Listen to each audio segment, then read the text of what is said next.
Salut l'équipe, je m'appelle Romain Auger, bienvenue sur le podcast De Rien. De Rien, c'est le podcast où nous allons explorer et cultiver ensemble notre potentiel financier.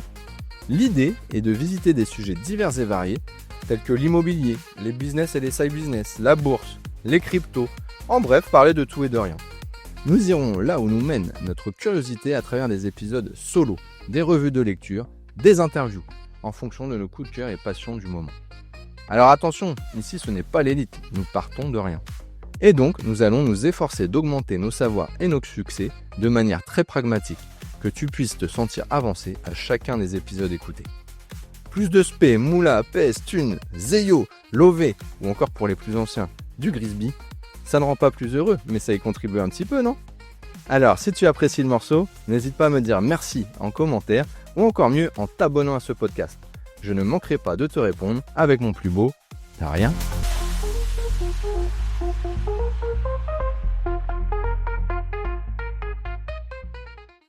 Salut tout le monde, j'espère que vous allez bien.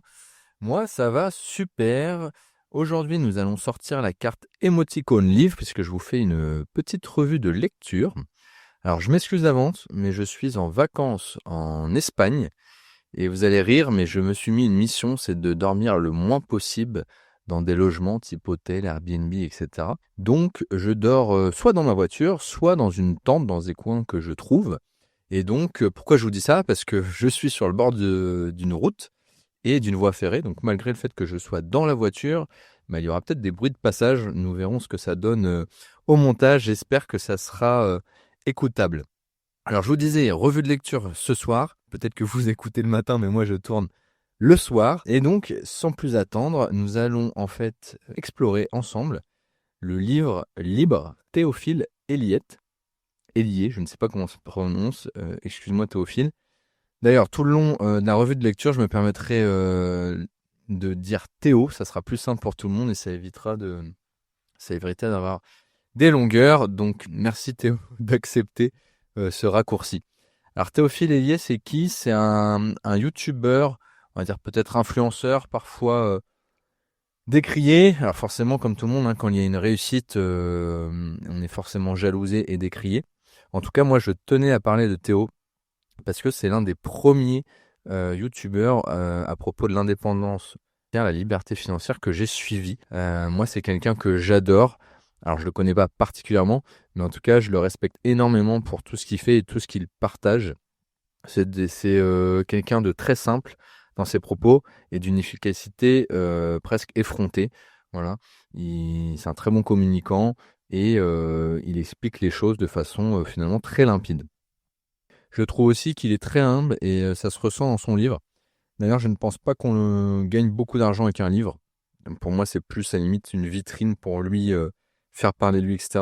Mais je pense qu'il a pris du temps en fait à faire un ouvrage, à résumer, à synthétiser et ordonner ses pensées. Et je pense que quelque part, il y a aussi quand même une part d'altruisme là-dedans. Parce que pour ceux qui ont déjà eu l'occasion de faire un livre, vous pouvez nous partager. Mais je pense que c'est pas une mince affaire et ça doit être du boulot derrière quand même.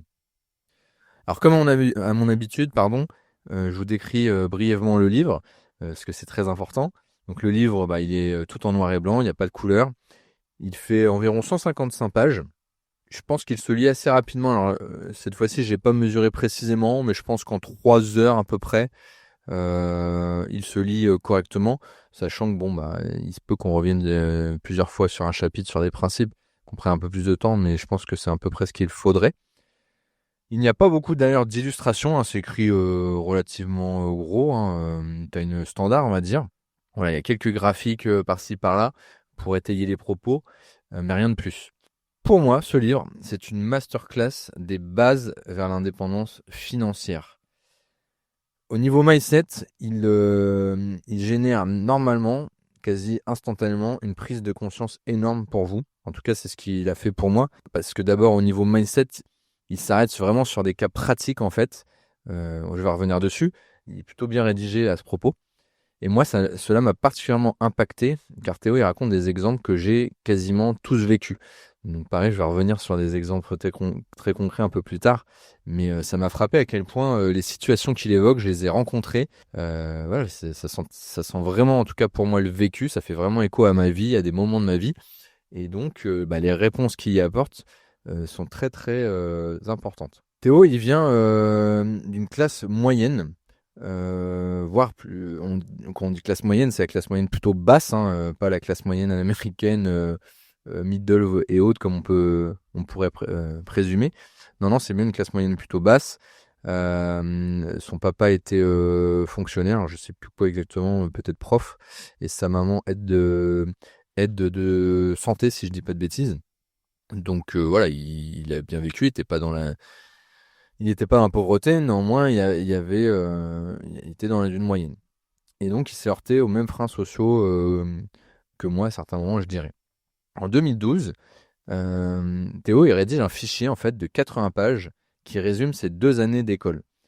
En fait, c'est des fiches de révision, ni plus ni moins. Et il les met à l'époque en ligne à 11,99 €. Et dès qu'il en vend une, il est trop fier. Alors, il raconte que son père se fiche un petit peu de lui, parce que pour 11,99 €, il a bossé 2 mois, donc c'est vraiment pas fou. Mais il est pas rancunier envers son père, et lui, il continue, il s'accroche, et en fait, ça lui montre juste qu'il est possible de générer de l'argent et de faire de l'argent par ses propres moyens. Et là est toute son idéologie, en fait. Il veut gagner sa vie par lui-même et puis avancer.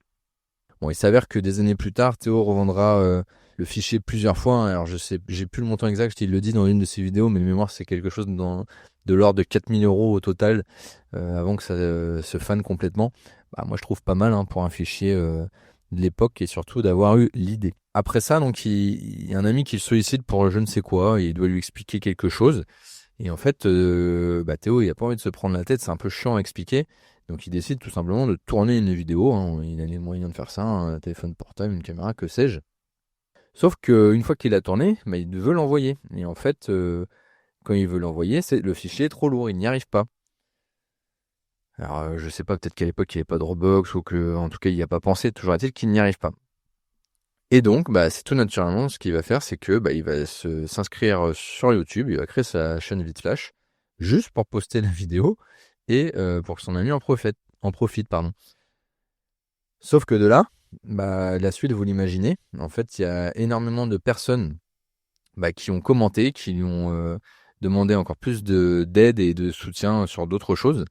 Et donc, petit à petit, sa communauté, elle a grandi assez vite. Alors j'ai quelques chiffres qui sont sûrement imprécis parce qu'ils émanent de Gemini et ChatGPT comme d'hab. Néanmoins, donc a priori, la chaîne de YouTube de Théo, donc Théophile-Hélier, Eliet, elle compte actuellement environ 381 000 abonnés et contient à peu près 1500 vidéos. Donc le gars, il a vraiment travaillé, il n'a pas abandonné comme la plupart des youtubeurs qui réussissent. Ils font pas 10, 20, 30 vidéos, ils font, et de façon très rigoureuse. Donc je pense que ça, c'est aussi ce qui fait sa réussite aujourd'hui. Donc si je comprends bien, il a lancé sa chaîne YouTube en 2014. Et donc ces vidéos, ils couvrent des sujets tels que l'investissement, la bourse, l'immobilier, c'est normal, mais aussi la création de business en ligne et le développement personnel. Son livre, il est articulé en 3 grosses parties. Donc la première, c'est les finances personnelles. Elle est très importante, cette partie, je trouve. La deuxième, qui en découle finalement, c'est l'immobilier. Et la troisième, c'est la bourse. Sincèrement, je n'aurais jamais pu mieux résumer ce qu'il faut faire pour gagner en liberté financière que cela. Même après avoir relu le livre pour la seconde fois, des années plus tard, parce que je l'ai lu il y a un petit moment déjà, je suis toujours d'accord à 3000% avec lui, en fait. Je dirais pas que chaque phrase la soutient, mais c'est limpide, et même des années après, en ayant acquis de l'expérience, en ayant lu des dizaines de bouquins, je me dis, mais en fait, il est dans le vrai à 100%, etc. Il est vraiment top, son truc. Alors déjà, il revient, selon lui, pourquoi il est intimement convaincu que c'est une nécessité de préparer son futur par ses propres moyens. Il est très sceptique par le cursus de l'école, hein, en expliquant que lui, en fait, il respecte énormément les professeurs, mais pour lui, le système éducatif français est enseigné par des gens qui n'ont potentiellement pas fait 1 euro, et donc qui seraient peut-être plus forts d'enseigner sur des choses qu'ils maîtrisent vraiment. Et puis en plus de ça, il y a un enseignement qui n'est pas du tout pragmatique, pas théorique, plutôt théorique, pardon, et qui fait que en sortant de l'école, t'es pas du tout armé pour faire le moindre centime en tant qu'entrepreneur, mais plutôt en tant que salarié. Et puis également, il est très sceptique, hein, quant au mécanisme de la retraite, il dit qu'en fait, nous devons agir pour ne pas subir.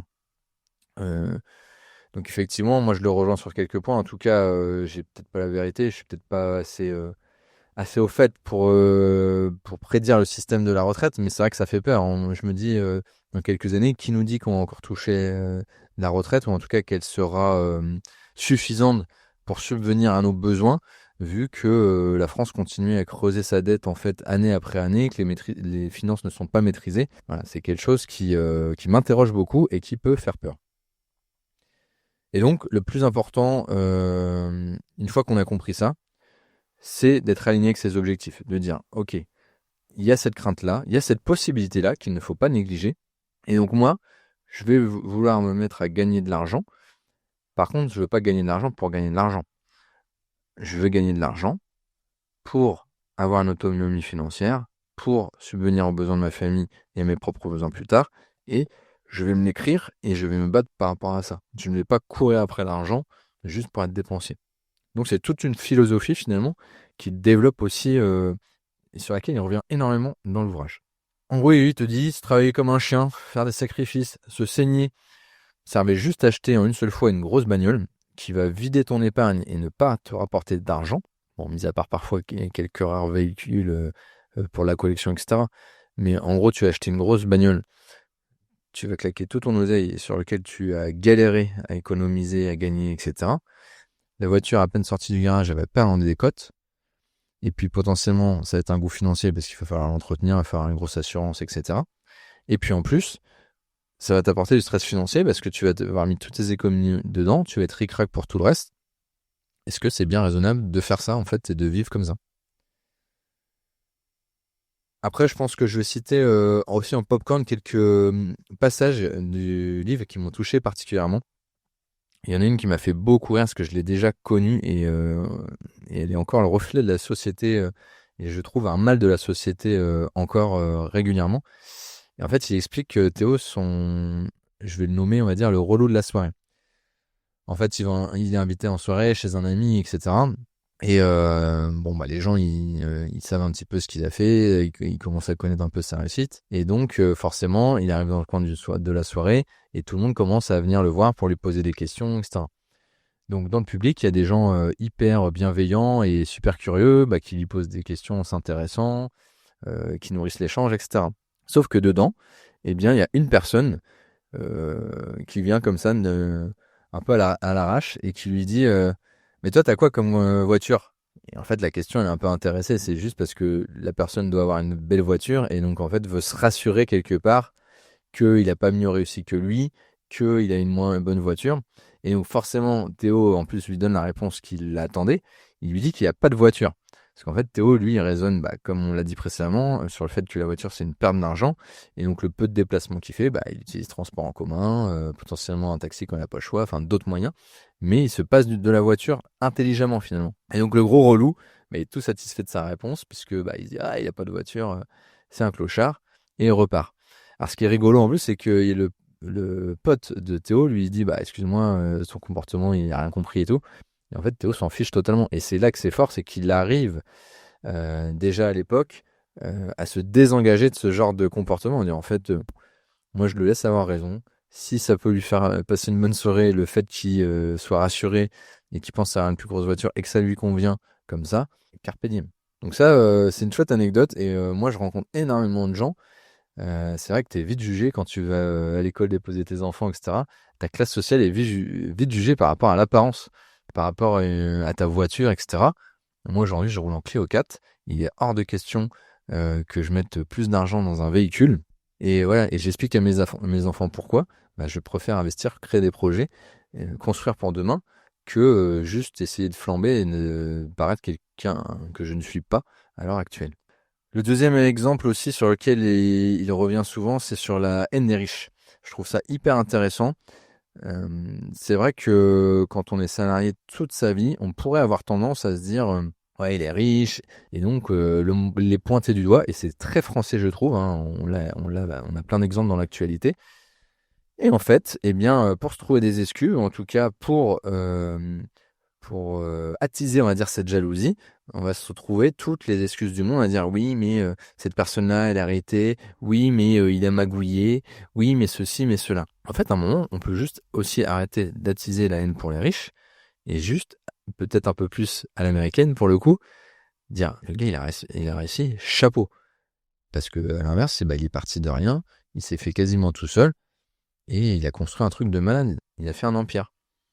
Et donc, si on arrive dans le mindset à prendre ce virage, eh bien du coup, on a beaucoup plus de bienveillance envers les personnes riches ou en tout cas qui ont un bon pouvoir d'achat. Et donc, notamment quand on les rencontre, eh ben, on est totalement open pour ouvrir des discussions sensées et surtout recevoir des apprentissages. Hein, il y a des personnes qui seraient aussi hyper fières et ravies d'échanger et de donner des conseils pour que cette réussite nous arrive à nous. Mais pour ça, il faut débloquer les barrières que l'on met entre eux et nous. Un autre exemple aussi que j'ai adoré, l'échec de Théo, où il perd 2000 euros. Donc Théo, c'est ce qui est top, c'est que en toute humilité, il dit aussi il n'a pas été toujours tout le temps fort et il a fait pas mal de ratés également. Et donc notamment, il s'est acharné à travailler pas mal de temps, donc il se repose quand il est jeune très peu. Hein, il va souvent gratter ses vacances d'été, voilà, les petites vacances, les fériés, dès qu'il peut, il va travailler. Et donc il économise un bon 2000 euros. Et en fait, il a eu la bonne idée de se dire, comme il commence à regarder tout ça, je vais les placer en bourse. Et donc, il précise pas par quel moyen il les a fumés, mais en tout cas, il a perdu du jour au lendemain ses 2000 euros. Donc, il s'est vu quand même travailler très longtemps, économiser sur des petits salaires, des petits revenus, une belle somme, rondelette, et derrière, il a perdu tous ses efforts. Donc, il raconte quand même que ça a été un gros apprentissage pour lui, qu'en fait, on peut pas boursicoter, et surtout, qu'il ne sert à rien de se lancer dans des choses sans avoir le savoir, en tout cas, sans être formé avant, parce que sinon, c'est un peu aller au casse-pipe. Donc ensuite, sur les chapitres suivants, Théo, il va revenir sur le fait avant tout de bien contrôler ses finances personnelles. Et ça, c'est super important. Pour cela, il faut bloquer l'appauvrissement. C'est un petit peu ce qu'on a avec la voiture, mais en gros, il te dit, c'est normal, il ne faut pas vivre au-dessus de ses moyens. La première des choses à faire par rapport à ton salaire, c'est est-ce que tu as un bien qui est proportionné? Est-ce que ton loyer est proportionné? Est-ce qu'aujourd'hui, tu as les moyens d'être propriétaire? Si c'est pas le cas, il vaut peut-être mieux rester en location un petit moment et pour notamment se garder une capacité d'emprunt derrière. Alors, il va pas préciser, d'ailleurs, on pourrait faire un podcast, un épisode juste là-dessus, et je pense qu'il y en aura un pour t'aider à maîtriser ces bases-là. Mais dans finances personnelles, il y a aussi budget. Voilà, il existe des méthodes pour se dire combien je dois épargner, comment je fais, quelles sont les méthodes. Si tu es intéressé, n'hésite pas à le commenter et à le rajouter dans les commentaires. J'en pense que j'en ferai un, peut-être même une interview avec un spécialiste, c'est hyper important. Lui ne rentre pas là-dedans, mais tout simplement, c'est du bon sens que tout le monde n'a pas. C'est de se dire, en fait, tu peux pas vivre au-dessus de tes moyens. Au contraire, il faut vivre en dessous de ses moyens pour avoir cette capacité d'épargne pour construire. Sinon, c'est foutu. Il dit aussi que c'est important de se créer un fonds de sécurité. Donc lui, il conseille 6 mois. Alors ça, selon les personnes, hein, ça varie souvent. Je pense que c'est surtout en ratio avec ta peur finalement, ta capacité à être exposé au risque et avoir moins de sécurité. Forcément, si tu es quelqu'un qui est très prudent, très sécuritaire, tu vas peut-être pas mettre 6 mois, tu peux mettre 12 mois, 8 mois, 12 mois. Si à l'inverse, tu es quelqu'un un peu tête brûlée, peut-être que 2-3 mois, ça suffit. Ce qui est sûr, c'est qu'il faut toujours un fonds de sécurité en cas de pépin. Tu peux toujours avoir ta voiture qui tombe en panne, machine à laver à changer, etc. Tu vois, moi, c'est pas bien, mais je suis un peu tête brûlée et donc je veux tellement investir, faire des choses, etc., que j'ai très très peu d'épargne. Et donc, parfois, ça mise sur en fait ma vie au quotidien. Et donc, je dois faire un peu plus attention d'un coup, clac, parce que j'ai pas cette épargne. Alors que j'ai cette épargne, je pourrais piocher de façon temporaire dedans et du coup étaler un peu plus la chose et ça serait peut-être moins dur. Un autre point qui est évoqué par Théo, qui est intéressant, c'est l'argent et le bonheur, aka finalement être aligné avec ses besoins. Encore une fois, on en a parlé précédemment, tu veux de l'argent pour quoi? Si c'est de l'argent pour 6 mois après acheter ta voiture, achat compulsif, t'as cramé ça et derrière ta vie elle bouge pas, what else? En revanche, si comme Théo, tu veux pouvoir investir avec cet argent de façon à être autonome tout le reste de ta vie, de façon à rendre heureux tes proches en soldant le crédit maison par exemple de tes parents, et que après tu as une aisance financière, on va dire, une sécurité qui te rend meilleur et qui t'aide à mieux vivre ta vie, c'est un peu plus intéressant. Il essaie de Confucius aussi, j'aime bien cette citation. Choisis un travail que tu aimes et tu n'auras pas à travailler un seul jour de ta vie. Alors, il va me dire, ouais, c'est un peu bateau. Non, en fait, à partir du moment où tu as compris que ton taf, il te rend malheureux, j'avais encore la discussion avec une amie il y a très peu de temps, mais qu'est-ce qui t'attend en fait au bout? C'est-à-dire que dans 1 an, 2 ans, 3 ans, 5 ans, ça va pas changer. Alors, il peut y avoir des passes, mais ça va pas changer. Rien ne t'attend au bout. Donc, je pense que la vie est assez courte pour attendre quelque chose qui n'arrivera pas. C'est pas l'entreprise, c'est pas ton taf qui va changer. C'est à toi de changer, et donc de changer sur quelque chose qui va te plaire.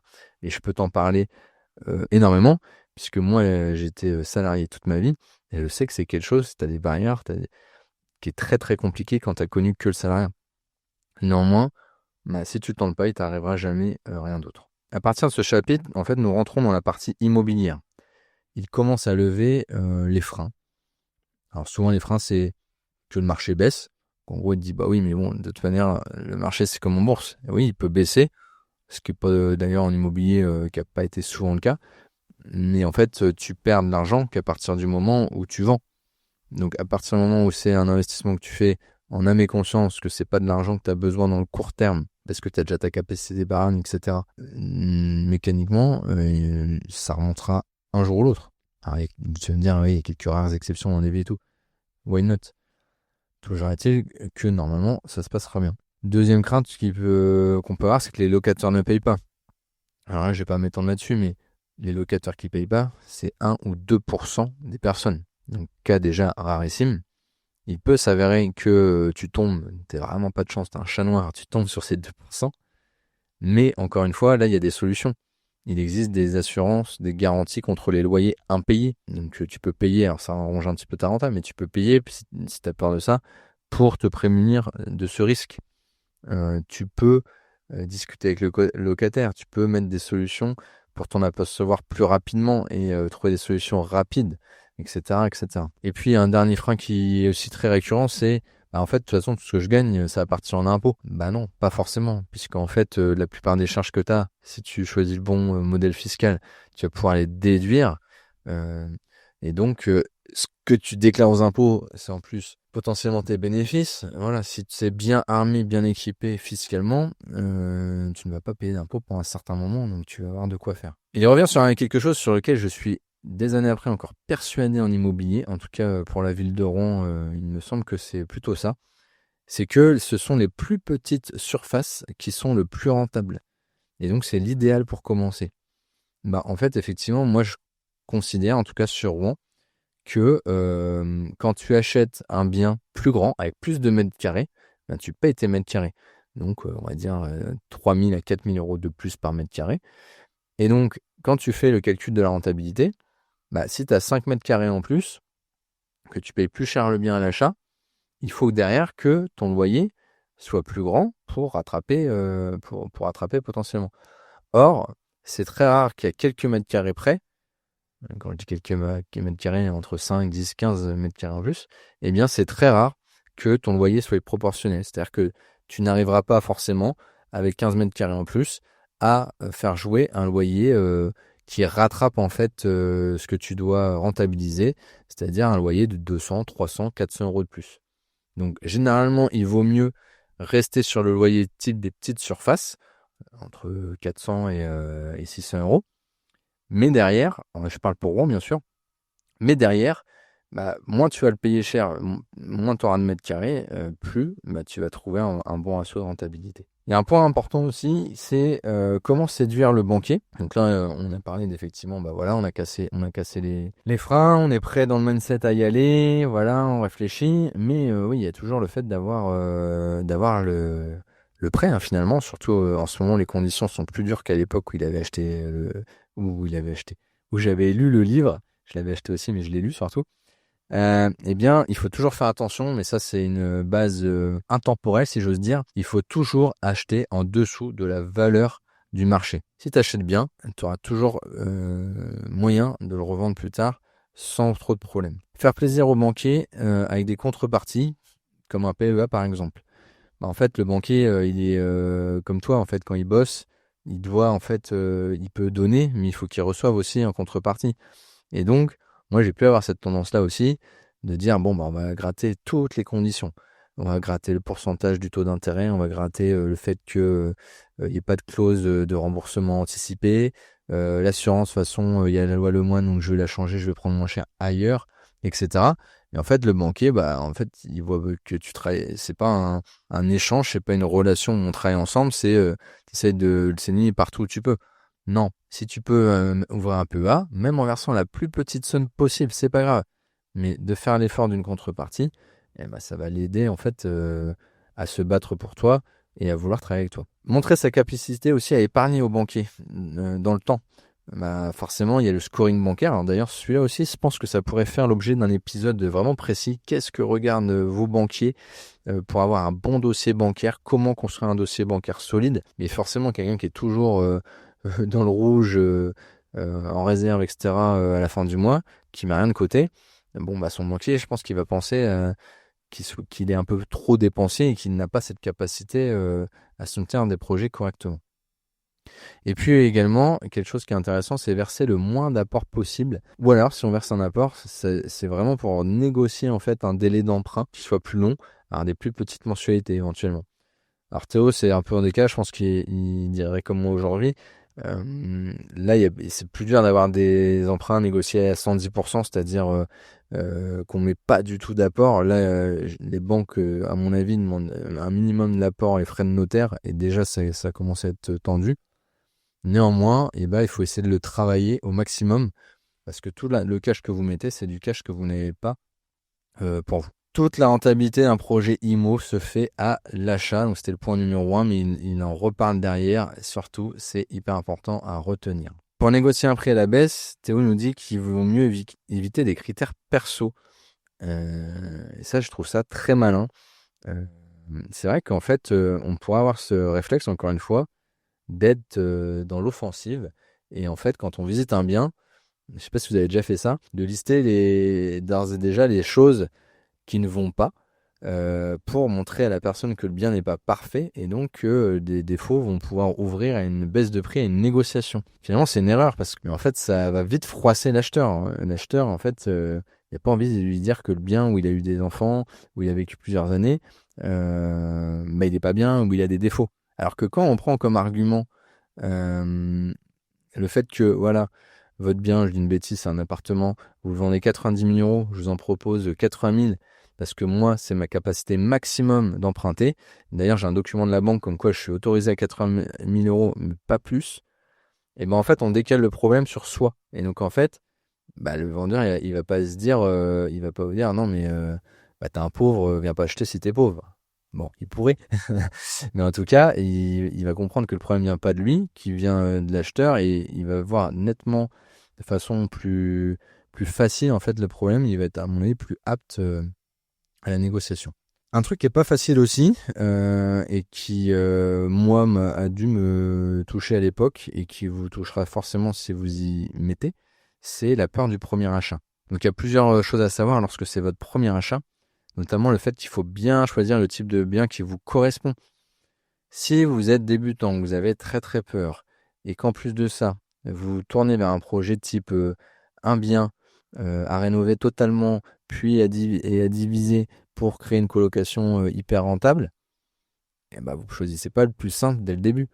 Peut-être qu'au début, même si c'est pas le plus hyper rentable, faut prendre un petit studio avec très peu de travaux, clé en main, le projet il tourne et ça vous rassure. Il faut bien choisir.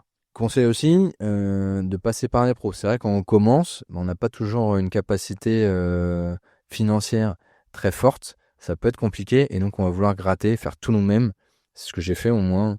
Mais en tout cas, on va vouloir gratter pour gagner tous les points de renta qu'on peut. Bon, bah, parfois en fait, on gagne vraiment en santé, aussi en énergie et parfois en argent, parce que le fait de faire soi-même, on fait aussi des conneries et on fait pas tout le temps comme il faut. Et des fois, on pose un truc, faut le défaire et bon. le gain qu'on pensait faire, il est perdu. Donc le fait de passer par des pros, que ce soit sur des agences IMO pour louer, sur des artisans pour les travaux, ça peut être une bonne idée. De façon plus large, il faut se faire aider. Ce qui pourrait être une très bonne idée également, c'est se faire conseiller par des investisseurs chevronnés. On disait tout à l'heure, si on est ouvert d'esprit, qu'on respecte les gens qui ont gagné leur argent et qui ont réussi, eh bien demain, on peut, via les réseaux, via des cercles de rencontres, de travail, de plein de choses, d'amis, et bah solliciter ces gens qui vont se faire un plaisir de vous donner des conseils éclairés. Et donc ça peut valoir tout l'or du monde. Et puis le dernier, vous le connaissez sûrement, hein, mais c'est un adage qui se répète en immobilier. C'est 3 règles absolues qu'il faut faire quand vous achetez. L'emplacement et encore l'emplacement. Si vous avez un bon emplacement, là, vous aurez forcément des gens qui voudront louer derrière ou qui voudront vous le racheter le jour où vous aurez vous séparer du bien. Après, il évoque, donc je ne vais pas rentrer dans le détail, mais donc il évoque aussi les différentes possibilités d'investissement en immobilier. Là, on parle beaucoup de la location. Maintenant, il y a aussi le fait de faire des sociétés immobilières, notamment les SCPI. Lui, il dit que c'est bien, mais finalement, ça revient un petit peu à investir en bourse, si ce n'est que c'est adossé à de l'immobilier. Donc, il le conseille notamment quand on a plus de fonds, parce que ça rapporte moins, il faut une somme d'argent un peu plus conséquente pour en vivre. En plus qu'entre deux, le livre a été écrit largement avant, mais aussi on sait que les SCPI ont eu et ont toujours des difficultés, notamment celles qui ont acheté massivement d'immobilier de bureau qui peinent à se rentabiliser en ce moment. Donc c'est pas si simple. La sous-location, c'est très chronophage et c'est un métier à part entière. Donc vous persuadez un propriétaire que vous allez louer son bien et qu'après vous allez remettre en location à quelqu'un. Donc en le retapant, en remettant du mobilier un peu tendance, etc. Et vous allez réussir à le louer plus cher que vous ce que vous le louez. Et donc ça, multiplié, si vous le faites ne serait-ce que 50-100 euros de plus sur votre location, et vous le faites sur 10 biens différents, et bien forcément, vous allez y gagner au bout du compte. C'est pas facile, il y a des professionnels de ça, il y en a qui vivent très bien de ça, mais il faut quand même savoir dissuader le propriétaire avec les bons arguments. Et puis derrière, il faut à mon avis un peu de volume, effectivement, pour que ça se passe bien. Et puis après, vous avez parking garage. Donc pareil, il y a des personnes, j'ai lu des ouvrages complets sur des personnes qui ont réussi que avec des parkings et garages, mais quelqu'un notamment qui prenait des parkings de voitures, qui les achetait et qui les divisait par exemple en 4 parkings fermés de motos. Et donc ça faisait un carton en termes de rentabilité. Donc Théo, lui, dit qu'il ne vous conseille pas pour commencer, c'est très fastidieux et c'est aussi assez chronophage. Ça, chacun fera son opinion là-dessus. À partir du chapitre 11, et à ce moment du podcast, Théo il nous rappelle ce qu'est une action et comment fonctionnent les dividendes. Donc on va passer sur la partie bourse. Alors si on veut faire le rappel rapidement, vous savez qu'une action, vous achetez une partie d'une entreprise. Et donc à ce titre, vous détenez une partie de l'entreprise. Et donc vous êtes sur certaines actions, pas d'autres, mais l'entreprise est donc redevable pour vous de dividendes. C'est-à-dire que le fait d'autofinancer le développement de l'entreprise, etc. Elle est redevable et elle vous remercie quelque part en vous versant un dividende à la fin de l'année. Alors je dis pas tout le temps parce qu'il y a des actions où en fait le gain est réinvesti dans la valeur de l'action.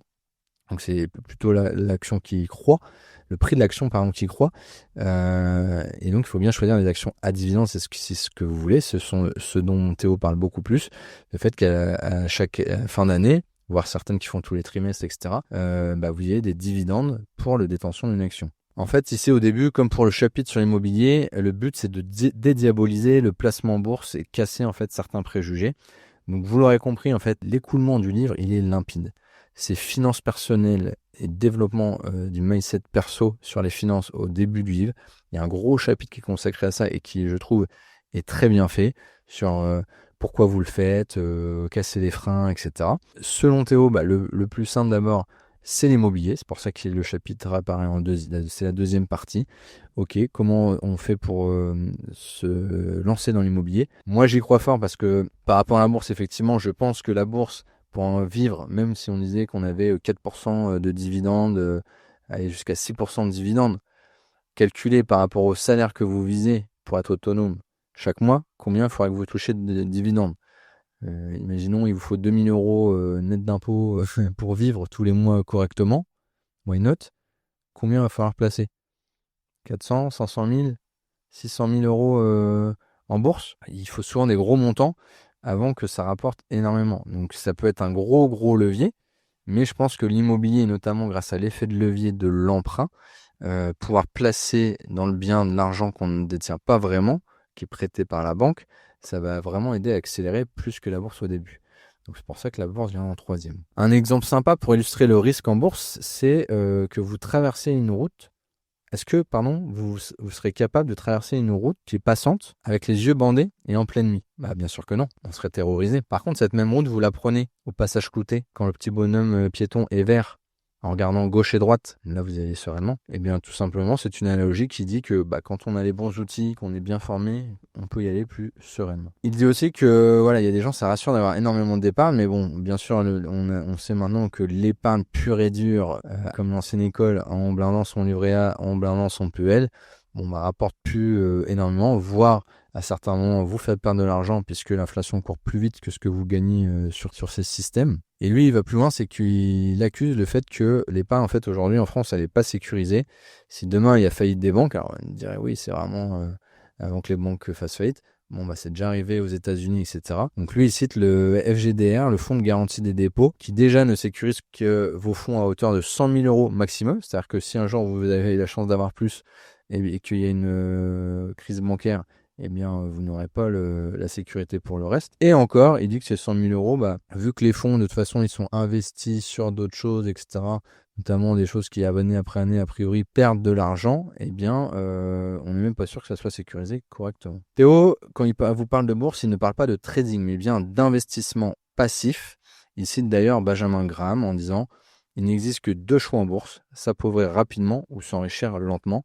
Donc n'espérez pas à travers son livre avoir des tutos un peu bancals, on va dire, pour gagner, faire un x10. Hein. Ça, vous allez au casino, vous mettez sur la roulette le noir et puis ou le rouge au choix, et puis vous faites tapis. Mais là, en l'occurrence, c'est pas le cas. C'est juste comment gagner, certes plus doucement, mais de manière un peu plus sûre que l'autre version. Donc Théo, il va vous donner notamment 13 critères pour sélectionner une action, et je vais pas tous vous les citer, sinon je teaserai trop le livre. Hein. Il faut que vous l'achetiez et que vous en preniez le pouls.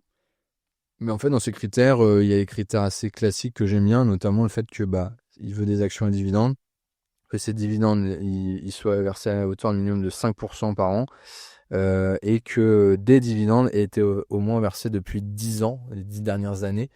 Il ne le cite pas, mais il faut savoir qu'il y a pas mal de groupes d'actions qui sont nommés. Je ne sais pas qui les a nommés comme ça dès le début, mais en gros, il y a les Dividend Kings, les aristocrates dividendes. En fait, c'est des... Alors, je ne sais plus lequel est lequel, il faudra que je recherche précisément, mais en gros, des entreprises qui ont donné de manière croissante des dividendes de plus en plus haut pendant 10, 25 ans. On les connaît. Et donc, ces entreprises sont pour la plupart assez fiables. Il nous conseille aussi de bien diversifier son immobilier, par exemple avec les secteurs d'activité, donc dans la finance, la technologie, l'industrie, l'énergie, la santé. Vous avez quand même pas mal de choix. Donc, ajoutons tout de même qu'on peut forcément se diversifier aussi dans les actions de manière géographique. Ça fait pas de mal non plus. Et puis après, donc, il va nous parler des dividendes, des ETF, des obligations, de l'or et de la crypto-monnaie, qui pour lui sont les différents placements. C'est assez simple, concernant notamment les ETF, il explique qu'il en existe 2 types, à réplication physique, mais aussi ceux à réplication synthétique. Les physiques, c'est tout simplement, ils vont suivre réellement ce que font les actions. En fait, c'est des ETF qui ont vraiment des parts d'actions de chaque entreprise. Et ce synthétique, l'ETF gère l'argent en essayant de reproduire l'évolution du marché. Mais comme nous n'investissons pas directement dans les entreprises qui sont potentiellement hors UE, cela permet en fait d'être éligible au PEA, plan d'épargne action, qui est un dispositif français, et donc d'avoir une fiscalité plus aimable que si vous déteniez en fait des actions étrangères, notamment américaines, puisque là, si vous preniez de l'argent en plus-value, notamment, vous seriez éligible à la flat tax de 30%. Comme d'habitude, il faut se méfier en fait grandement de tous les frais, hein, nous dit Théo, et notamment les frais cachés. Il y a énormément de frais qui peuvent bouffer complètement la rentabilité, en tout cas la croissance de l'investissement, et notamment les frais d'entrée et de sortie quand on rentre sur un investissement, les frais de gestion, et il y en a plein d'autres, hein, mais on peut citer aussi ce qui est courant, les commissions de courtage.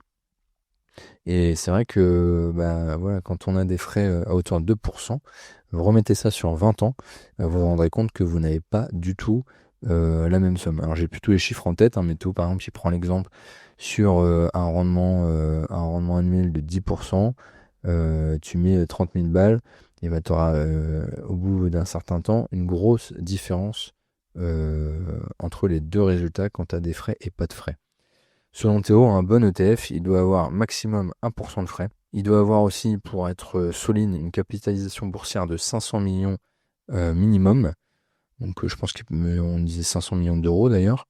Peu importe, dollars, tant que c'est 500 millions, au moins c'est solide. Et puis que cet ETF ait un minimum aussi 3% de rendement annuel. Concernant l'or, Théo n'est pas très favorable à l'achat d'or et il cite notamment Warren Buffett pour étayer ses propos qui dit « Vous pouvez détenir tout l'or du monde, vous ne pourrez que vous asseoir dessus ». Alors elle est rigolote cette phrase, c'est vrai que je l'aime bien aussi, tout simplement parce qu'en fait l'or n'est pas une entreprise, donc il n'y a pas d'actifs pour faire fructifier la valeur, même si l'or peut s'apprécier au fur et à mesure, une once d'or sera toujours une once d'or.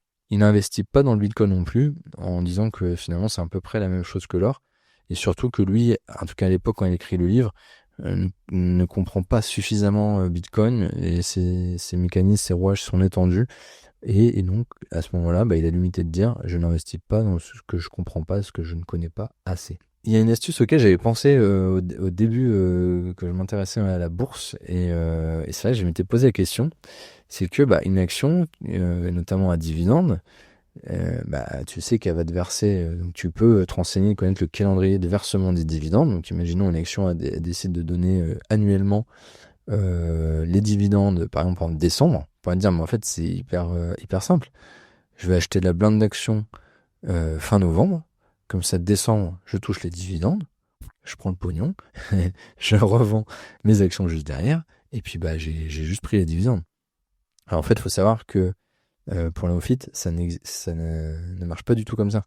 En fait, mécaniquement, quand l'entreprise va verser du dividende, juste derrière, le prix nominal, je pense qu'on dit comme ça, de l'action, donc la valeur de l'action, va chuter d'office, mécaniquement.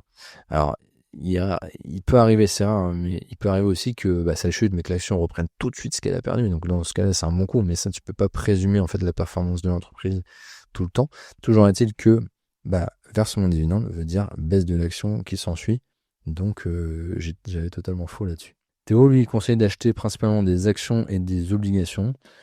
Voilà, si vous ne souhaitez pas d'ETF et faire plutôt du stop picking, choisir vos actions vous-même, il estime qu'il faut détenir en tous les cas 15 à 30 actions différentes pour que ça soit bien diversifié. Il ne faut pas tomber dans la spéculation à court terme, il distingue bien les deux, c'est comme les paris sportifs. Et d'ailleurs, ce qu'ils vous disent gagner beaucoup d'argent, ils se cachent toujours de vous donner en fait les pertes qu'ils ont en même temps.